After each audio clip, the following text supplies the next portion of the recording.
Gardeners of the past relied on really simple methods and tricks to keep their gardens productive and their soil healthy. In other words, they made the most of what they had. So here are some of their best tricks for ensuring a better harvest. Let's start with a very important practice of using heirloom seeds. Harvesting and replanting one's own seeds began out of necessity, as seeds weren't as readily available as today. This practice now truly captures the essence of the past. Each seed carries a story, a taste of history that connects one to the gardens of the past. This practice preserved precious varieties passed down through generations. Unlike modern hybrids, heirloom varieties offer unique flavors and resilience against nature's challenges. Picture a juicy brandywine tomato with its rich, robust flavor that brings joy to the taste buds.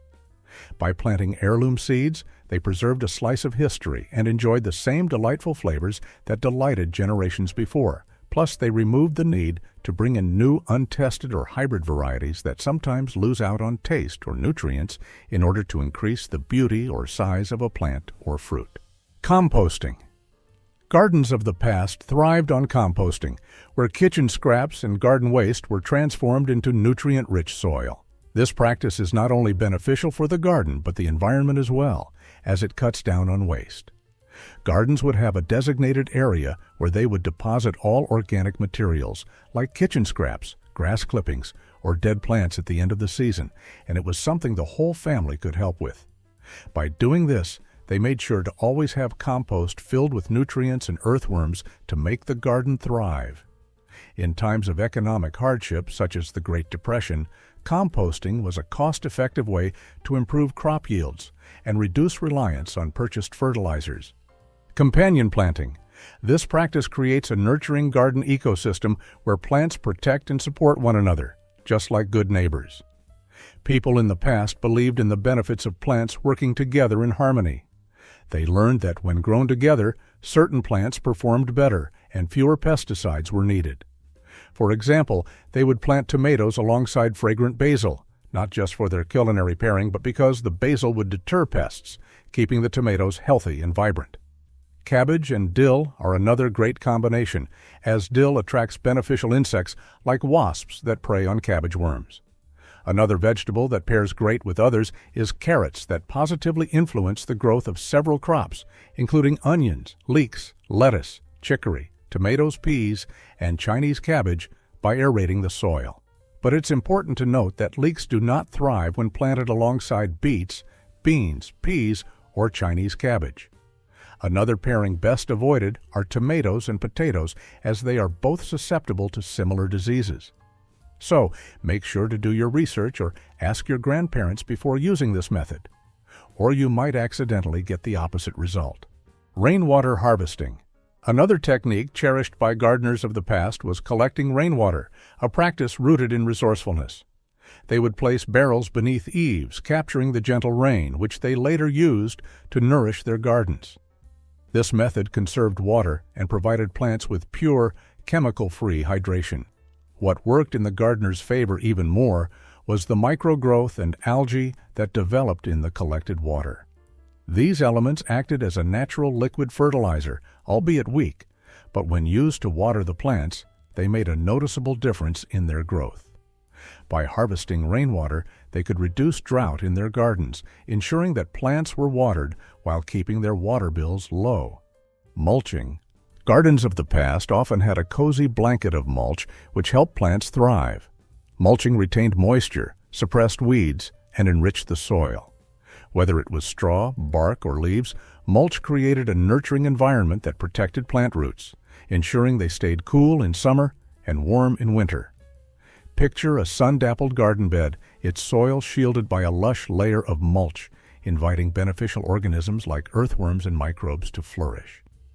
By mulching, they created a supportive, sustainable ecosystem where plants could thrive, reducing the need for frequent watering and chemical fertilizers. This simple yet effective practice fostered healthier, more resilient gardens.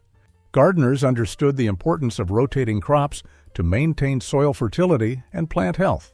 This method went hand in hand with companion planting and prevented nutrient depletion and disrupted pest cycles.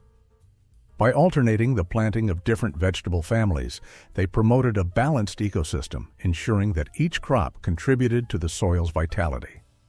Imagine a vibrant patchwork of greens and browns, each section full of life, from leafy greens to root vegetables, each playing a role in enriching the earth.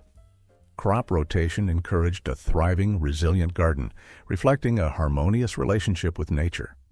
It was a timeless practice that not only boosted yields but also fostered biodiversity, creating a sustainable cycle of growth and renewal. Moving on to plant protection. There was no need for harsh chemicals in gardens of the past. Gardeners relied on natural pest control methods to maintain balance. They cultivated ladybugs and lacewings, beneficial insects that feasted on pests like aphids. By planting dill, fennel, and yarrow, they attracted these helpful creatures, creating a lively ecosystem where every insect played a role. They also used companion planting, pairing crops strategically to deter pests, while homemade sprays from garlic or soap kept infestations at bay.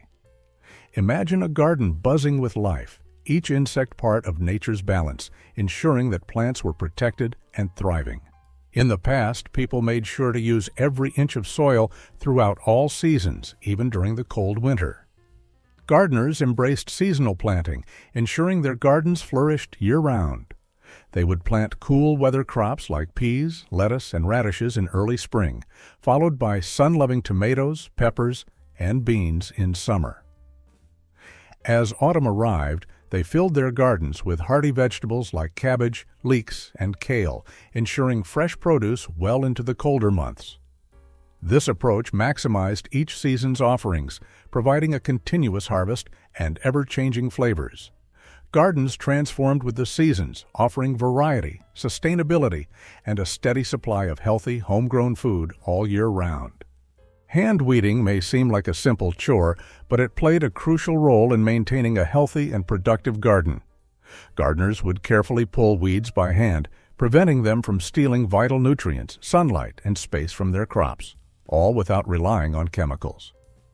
This labor-intensive task allowed them to simultaneously monitor plant health, spot early signs of disease, and remove pests before they caused serious damage. On top of that, the pulled weeds weren't wasted. They were often added to compost piles, breaking down into nutrient-rich material. In the past, many homes had wood-burning ovens, which naturally produced a steady supply of ashes. Our ancestors understood that this gray, unassuming waste was actually rich in essential nutrients like potassium and calcium, making it a valuable soil amendment. They mixed wood ash into compost or applied it directly to the soil to enhance plant growth and improve soil structure. Additionally, ashes served as a natural pest repellent. Sprinkling them around plants created a barrier that deterred soft-bodied pests like snails and slugs.